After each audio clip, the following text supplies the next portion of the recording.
Hi, welcome back to the Becoming You podcast. My name is Kelsey Tucker and I am your host. And today I want you to buckle up because we are going to be talking about wellness and health and a lot of things that maybe are pretty hard to talk about, really hard to say, with our past, with Christianity, just with life in the world that it is right now. So we're going to go into some deep stuff. Trigger warnings. I am going to be talking a little bit about eating disorder habits. We're going to be talking about weight and all of the things, and we're going to get real and raw. And I just want you to buckle up because this is a real conversation that I know many of us are struggling with today, especially in the new year. If you're listening and watching in real time, New Year's is all about resolutions and goals and weight loss, right? We see it all over the place. I know I was watching the rerun of Grey's Anatomy yesterday on Hulu, and I'm like, every single ad is about Weight Watchers or the new Wegovy pill or all these things, right? And I'm just like, oh my gosh, like this is insane. So, I'm going to first start by talking a little bit about my story, where I came from. So, I'm going to get comfy. I hope you do too. If you're driving, obviously don't get too comfy. But buckle up because here we are. So, kind of, I'm going to go way back, right? So, I am currently 34 years old. Back when I was 9 years old, 10 years old, right? The summer between third and fourth grade, we had a pool party with one of my friends for her birthday. And it was like that transition of like growth spurts for girls, or at least for me. So I'm tall, I'm 5'9". I shot up like crazy. I gained a lot of weight from third grade to fourth grade, completely normal. Like, again, I was 9 years old, 10 years old. And I had the chubbiest cheeks. What I do now, right? And it was just one of those things. It was the first time I really became cautious of what my body looked like. And I remember I was in this two-piece blue, like light polka dot swimsuit, and I had the beautiful goggles on that, cover your whole face, like your nose and all of that. And I just remember all of the other girls, they were not like they were shorter than me, they were smaller than me, and it was probably the goggles, not my body that they were laughing at. But some of the girls were laughing at me, and like I just felt like I didn't belong. And immediately I associated it with my body. Like, I don't know why we do that. But we do, right? Even at a young age, I was like, "Oh, well, it's because I'm big. It's because I'm fat," right? And again, like I said, this is going to be a conversation that feels hard because I don't like admitting some of these things, especially as a mom of a daughter. I'm like, "Oh my gosh, like who was I back then?" But in that age, right? And so I was in third grade in what, 1999? Oh my gosh, seems like so long ago. But in the 2000s, right? Like that is really when like skinny culture became a thing. And the reason I want to talk about that now is because it's back. Like, I don't know if you have seen celebrities, but it is insane. Like, we went from this very toxic 2000s era, right, where everyone was like a size two. If you were a size four or size six, like you were too big. Think about like America's Top Model and the Victoria's Secret fashion shows, all these things, right? And we had this idolization of what a woman should look like, whether she had kids or not, right? She needs to be 6 foot tall, have long blonde hair, have this perfect body, a certain size, you know, certain size breast, certain size bottom, all the things. And we completely shifted, right? So like in like I would say the last 10 years probably it's became more about body positivity than anything, which is so important. It is so important to love your body, and I'm going to talk about more of my story with that here in a minute. But it almost came to the point where it was like too much, right? Because too much of anything can be bad. Even too much water can be bad for you, right? But it got to the point where we were just like acting like health didn't matter. You don't need to work out. Like just love your body. Your body is what it is. Go eat all the things you want. Don't work out at all, and you can still love yourself. yes, you can still love yourself, but that's not healthy, right? That's not what God created us to be. Like he dwells inside of us. I don't think that he wants us to treat our bodies like garbage. I don't.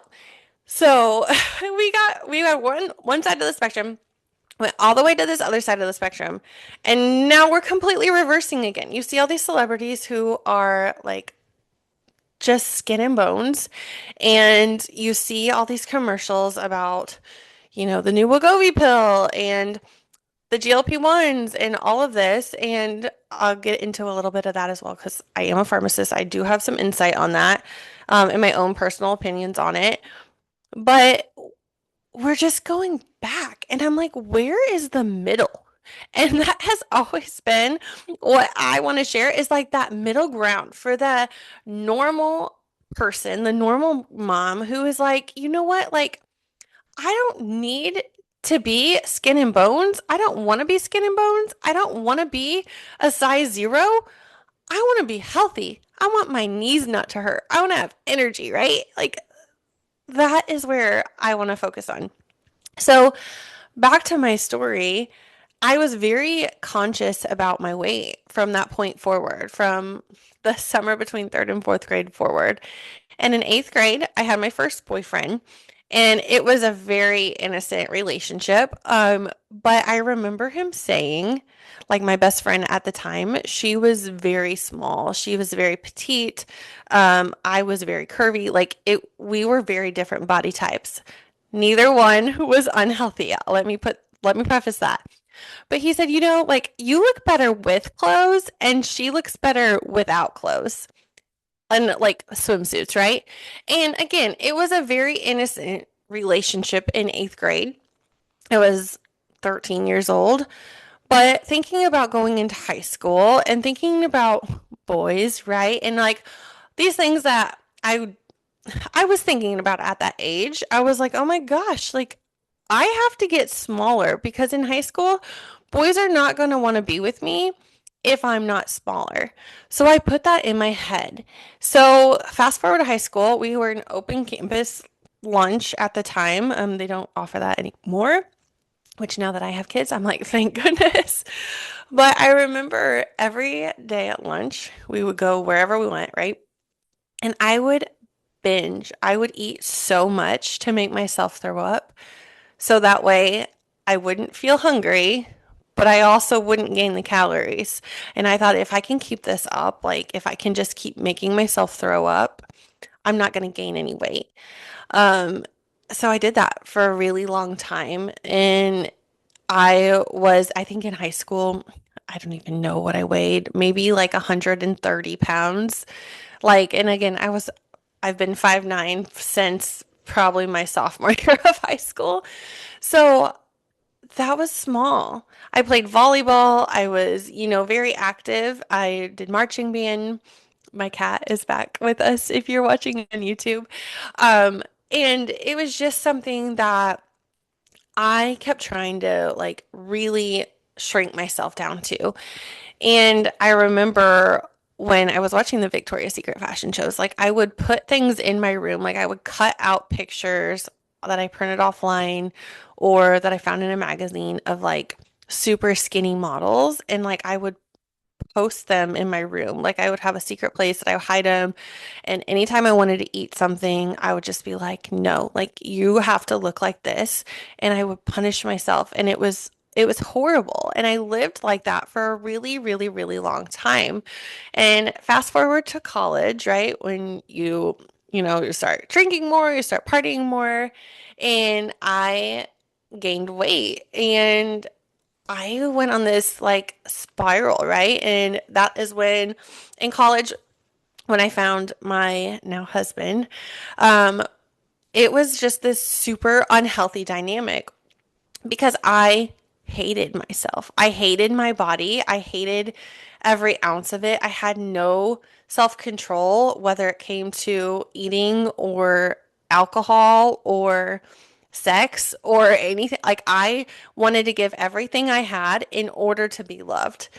And that is just not how it's supposed to be, right? And I didn't find that out until years years later into our marriage even. And I realized I was not treating my body with respect at any point, whether I was bigger, whether I was smaller.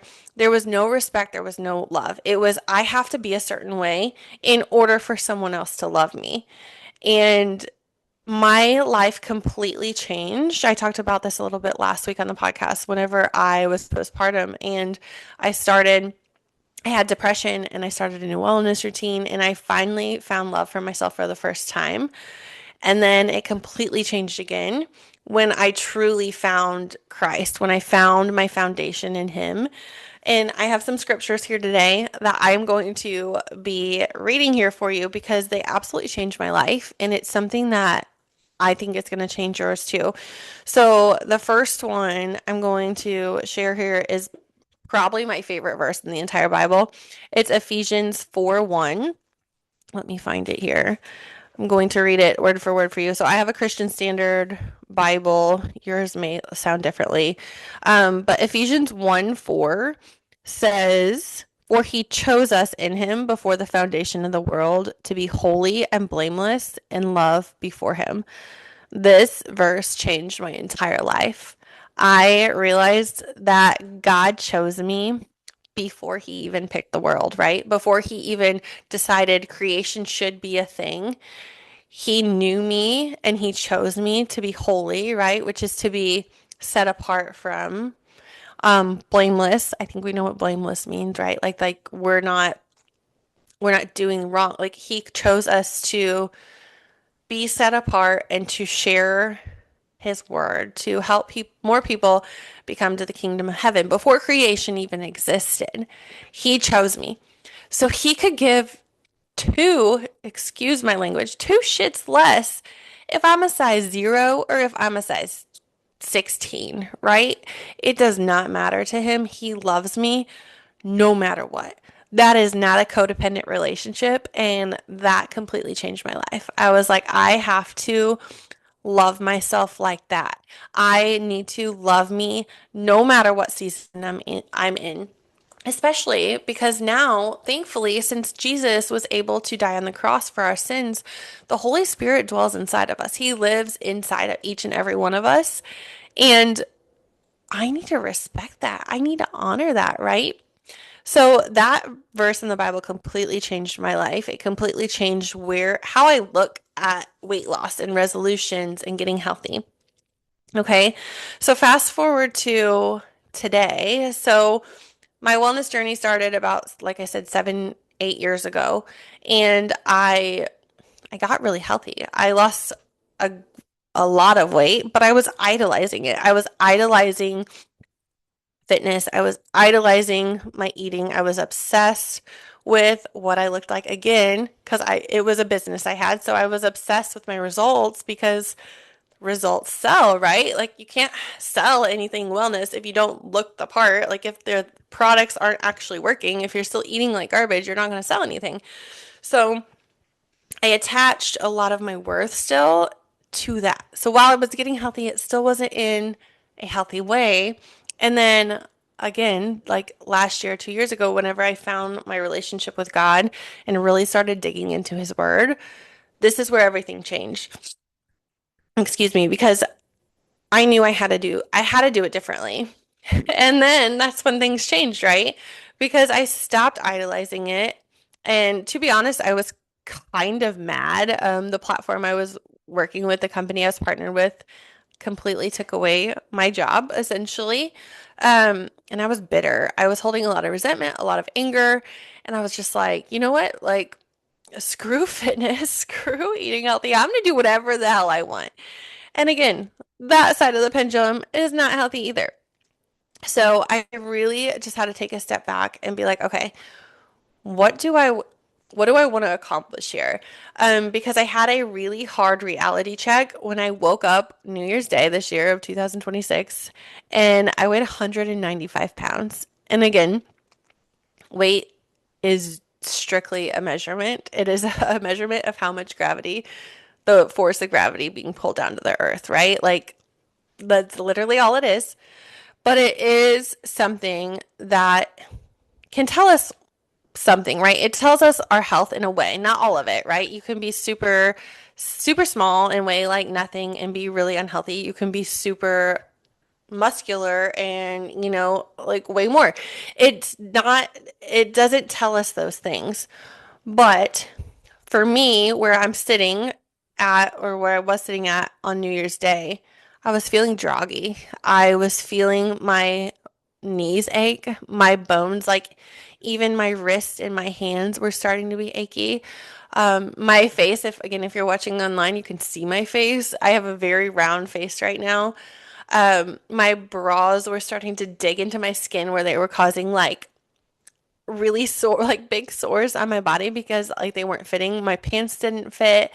Um, I, and honestly, like I was having a hard time growing my marriage in that way. And again, this is a podcast where we're going to go deep, right? Like I said, this is things that people don't talk about are going to be talked about here.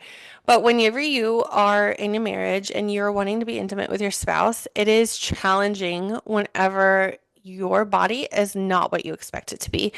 And I remember feeling this in pregnancy and postpartum, and I've started feeling it again recently because I'm like, I'm a little more shy, right? I'm a little more like, I don't know what to do kind of thing. And I know we're getting into a lot of it here, but it's just something, it doesn't give you the most confidence when you're trying to have intimacy with your husband.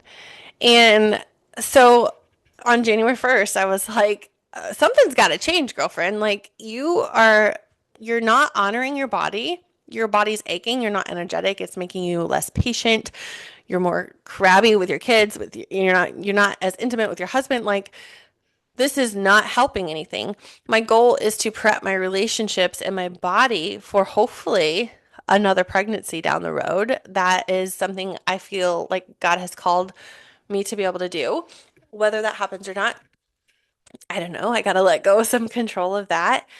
But I was not on the right path. I was not doing the things I needed to do in order to fulfill that obedience to him. I can't prep my body and not give a crap about it, right? So I realized I had a really bad soda addiction. So I hadn't drank soda for years and then started it back up in like, I don't know, September, October. I gained like 25 pounds in 3 months essentially because I started drinking soda. And not just because of the soda, but because when you drink soda and you have all that sugar, you crave more sugar and you don't care, right? Your choices just kind of go out the window. You're like, whatever. So I gained 25 pounds. So yesterday, I'm recording this on a Tuesday, the 13th. On Monday, the 12th, excuse me, I'm so sorry.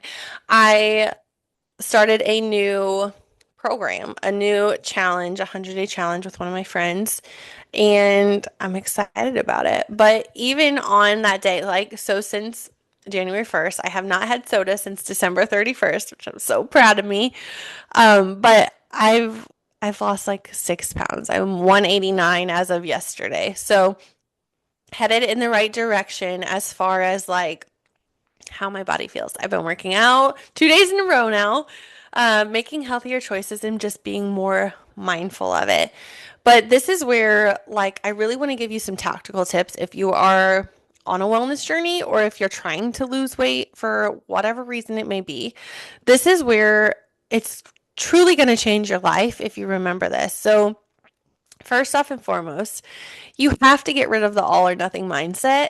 It is killing your progress. If you are the person who goes all in and you have like a perfect diet and a perfect workout plan and perfect supplements and all these things, and then whatever, you have a night where you're like, yeah, pizza sounds good. And then you're like, oh my gosh, I failed. And you just start binge eating everything, right? Like that's killing your progress. You have to be able to live life and be mindful of what you're eating. Those two can coexist together. And whenever you realize that, when you start practicing that, it will forever change your life. Some other things that you have to recognize is that we have to have some self control. And that comes from God. If we lean on God, we are able to really pour into that self control that it's hard to have. A lot of times I hear women say, like, I don't have motivation or I don't have the discipline you do. I don't have it either. Like, whenever my spiritual journey is off, whenever I am not focused on my wellness spiritually, it's terrible.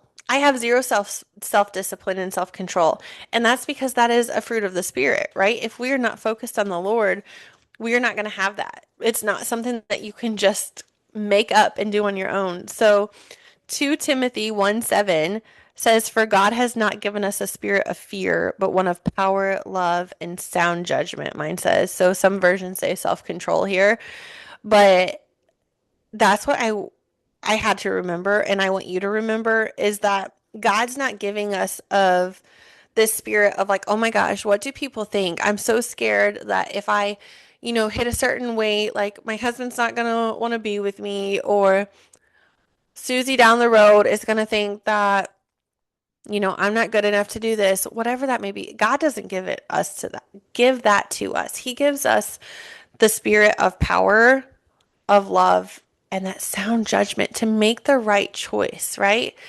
And when we lean on Him, we're able to do that more.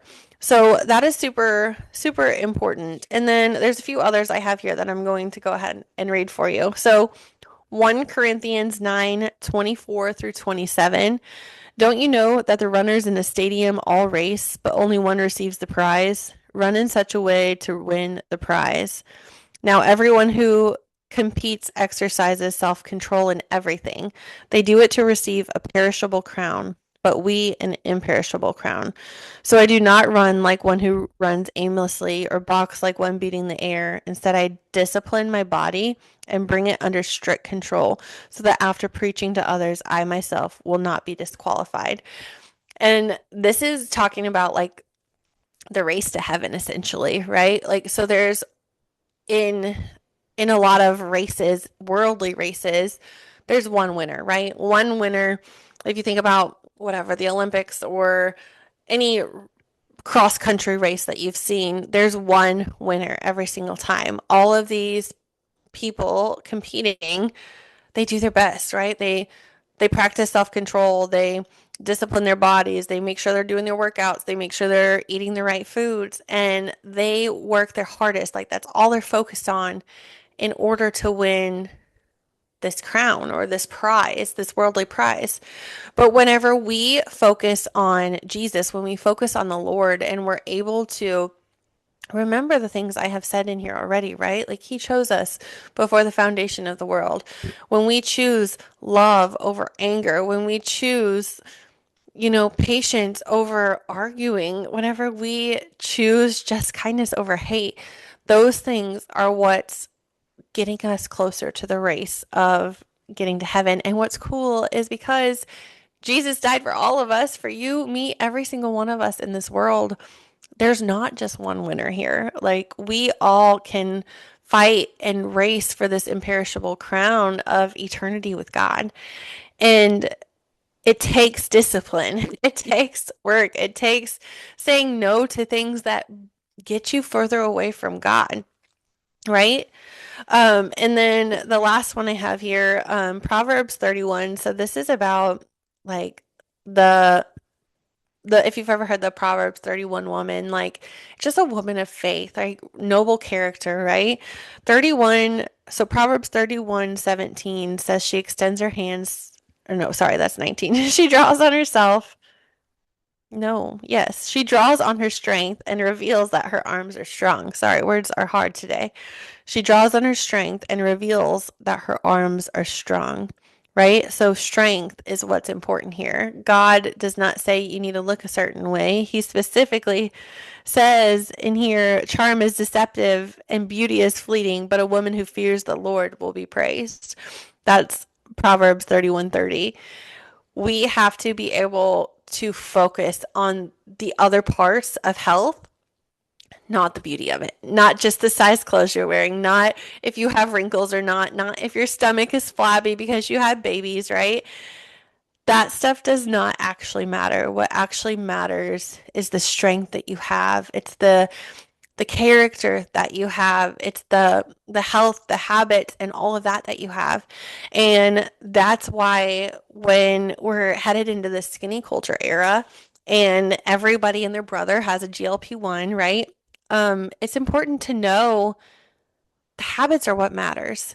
And let me just spend a little time on those because I know there's a lot of controversy with them.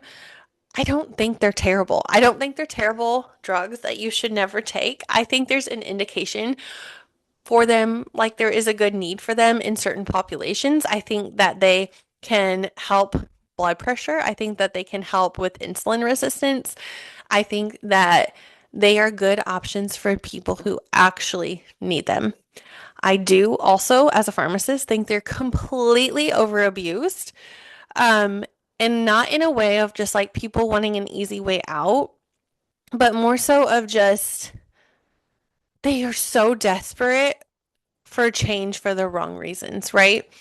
It's one thing if you need a boost to be able to, lose that weight and then you're doing the habits and you're focusing on your nutrition and you're focusing on actually being healthy, right? The self-discipline, the things that are talked about, we just talked about in the Bible. That's one thing. But it's a whole other thing when we're just like, I'm going to take this shot for 6 months and then I'm going to completely like boast about myself and show everyone on social media about how skinny I am. And I'm, like it's a superficial confidence. It's superficial security. It's not security at all. Security is only found in the Lord. And again, I know this is controversial and maybe I'll get hate for this. That's okay.